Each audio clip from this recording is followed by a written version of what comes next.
ऐसे कार्यों का अनुष्ठान न करे जिनमें हमारा भजन छूटता है, जिनमें सत्य छूटता है, जिनमें भगवत भाव छूट रहा है। जैसे आपके ऊपर कृपा हुई, आप भगवत मार्ग में चल रहे हैं, अब आप ऐसे संसारिक कार्यों का अनुष्ठान कर रहे हैं जिनमें आपकी चित्त वृत्ति बिल्कुल भगवत विमुख हो रही, तो जीवन का लाभ क्या होगा?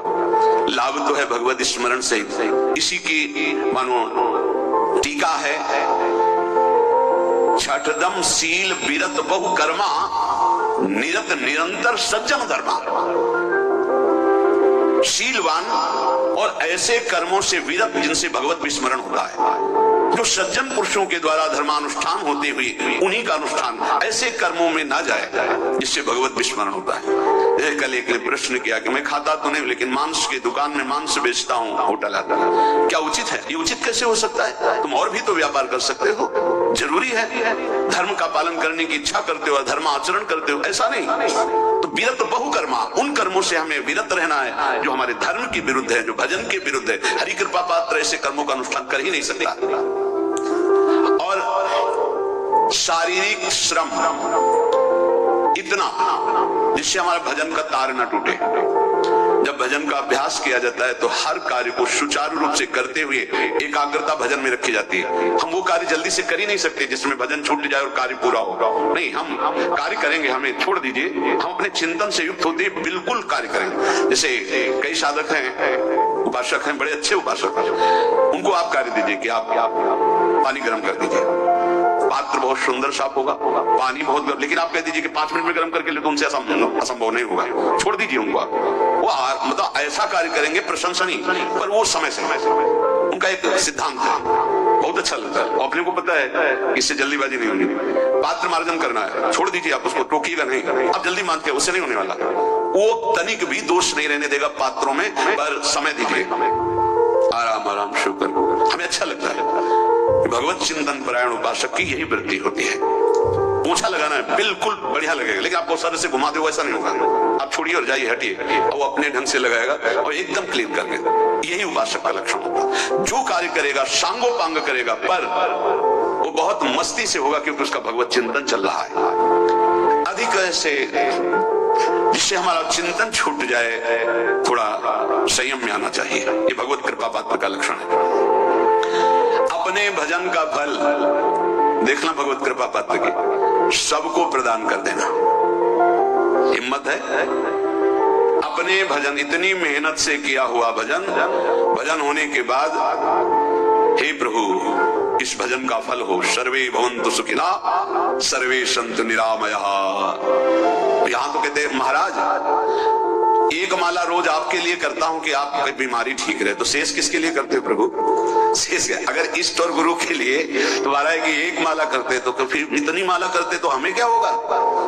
सब आपको दे देंगे तो हमें क्या होगा? तभी भजन का रास्ते नहीं जाना।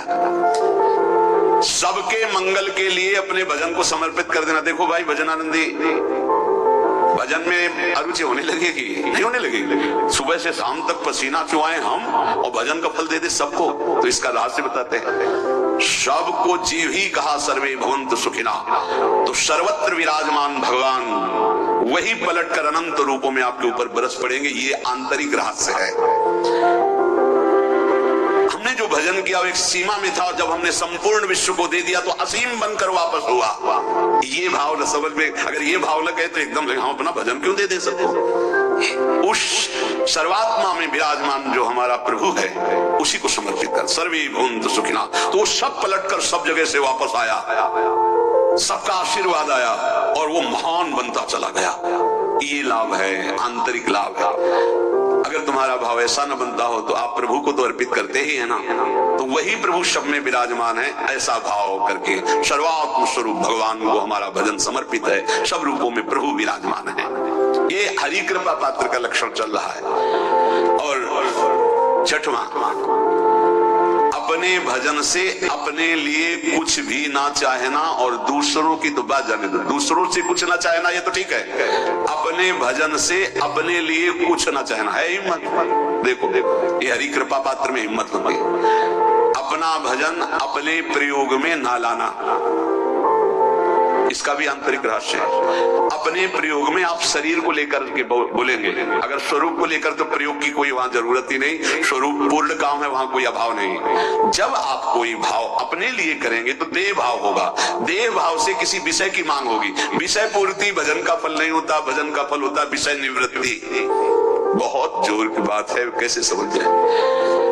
अपने भजन का भी फल अपने लिए नहीं, दूसरों से कुछ चाह रखना तो बात ही जाने दो, भजन से भी कोई अन्य सुख की चाह नहीं। क्या चाहिए?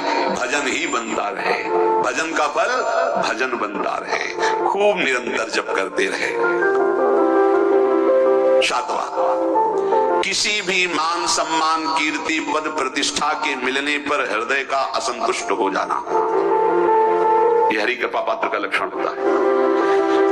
प्रणाम नमस्कार जय हो तो हृदय में असंतुष्ट हो जाना चाहिए। कोई किंचन मात्र अभिमान न उदय हो जाए, प्रभु बचाओ ये माया की चकाचौंध से बचा लो नाथ। कौन सा अपराध बन गया कि आपकी जय की जगह यहाँ हमको ऐसा सुनना पड़े। जैसे एक बार महापुरुष जन कहे थे कि जब गुरुजन बड़ाई करने लगे सामने शिष्य की, तो उसको ग्रीवा झुका लेनी चाहिए, पश्चाताप करना चाहिए कि कोई गलती हो गई, आज हमारे गुरुजी ने हमारी बड़ाई कैसे कर दी, इसका मतलब कोई दोष बन गया, कोई गलती हो गई, और प्रार्थना करना चाहिए कि क्षमा कीजिएगा महाराज, अगर कोई गलती हो तो दंड दीजिएगा, लेकिन ये दंड मत दीजिएगा कि आप हमारी प्रशंसा कर रहे हैं भगवान, इससे बड़ा और कोई दंड नहीं हो। ऐसा महसूस होना चाहिए। सम्मानम कल्याति घोर गरलम, ये हरि कृपा पात्र का लक्षण है। नीचापमानम सुधा, नीच पुरुषों द्वारा किया हुआ अपमान अमृत के समान लगे और सम्मान विष के समान लगे।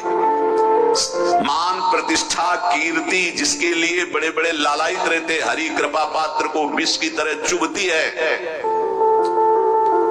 और आठवां, किसी भी प्राणी समुदाय से संबंध न रखते हुए सब पर दया की भावना, सब पर कृपा की भावना, सब पर करुणा मैत्री पर किसी से ममता नहीं।